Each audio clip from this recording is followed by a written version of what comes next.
Vous savez, pour moi, Bénin, la loi, c'est la loi.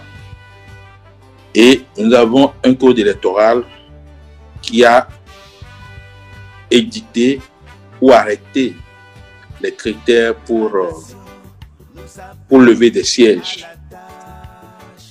Nous, on n'a pas peur parce qu'aujourd'hui, lorsque vous prenez la pyramide de notre parti, du sommet jusqu'à la base, vous allez vous rendre compte qu'aucune case n'est vide. Du président du parti jusqu'au coordonnateur d'arrondissement, toutes les cases sont remplies. Vous ne pouvez aller nulle part au Bénin, crier moi le Bénin, sans que des gens ne lèvent le doigt pour dire nous voici. Ce n'est pas facile. Et sans fausse modestie, nous sommes aujourd'hui le seul parti qui est dans cette situation-là.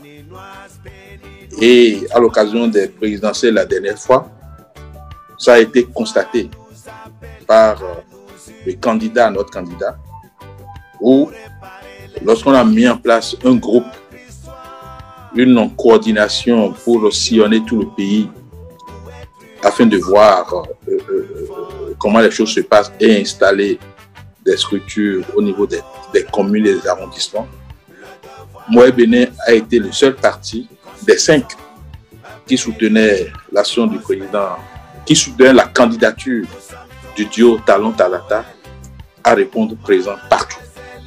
Et c'est ça qui a amené le duo à demander que ce soit Moued Bénin qui désigne exclusivement les superviseurs d'arrondissement du duo candidat. Au niveau de tous les arrondissements du Bénin, c'est nous qui avons décidé. Mais ça ne suffit pas pour dire que forcément nous avons la majorité. Nous voulons aller aux élections en 2023 pour savoir ce que vaut Moued Bénin. Nous voulons savoir ce que vaut Moued Bénin sur le circuit politique national et jusqu'à quelle proportion des populations le discours de Moued Bénin est partagé, et après nous allons tirer les conclusions. Donc nous ne sommes pas le peuple.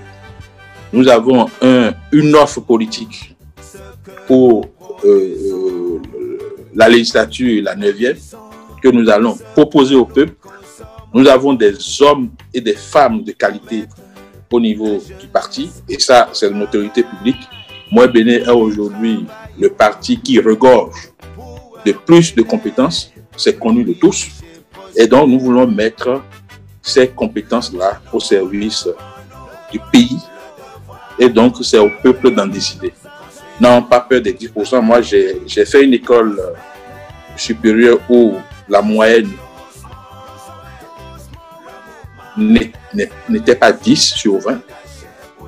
Il fallait avoir globalement 12 de moyenne pour passer d'une année à l'autre. Et non seulement avoir 12 de moyenne globalement, il y avait des matières qu'on appelle des matières fondamentales et d'autres matières qu'on appelle des matières de spécialité. Il faut que dans chacune de ces catégories de matières, vous ayez également 12. Ce qui veut dire que vous pouvez avoir 16 de moyenne globalement et ne pas pouvoir aller d'une année à l'autre. Il suffit que, par exemple, dans les matières fondamentales, vous ayez 11-5 ans et vous allez reprendre la classe.